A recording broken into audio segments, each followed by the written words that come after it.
So I had to hide under this tree. Hail's coming down.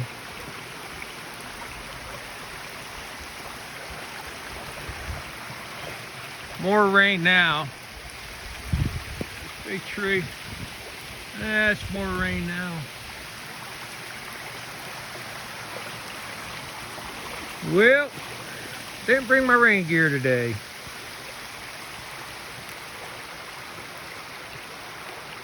Yeah, it stopped. Back to gold prospecting, folks. I'll show you what I'm doing.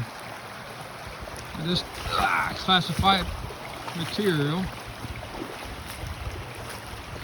Ooh, that looks like a good area. Look at all that buildup of that gravel. So far I did 3 test pans, at least maybe 4. I haven't found a speck of gold. And also I haven't found any black sand, no heavy. Alright.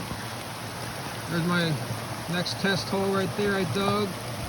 Classifying the material. Here comes the rain again.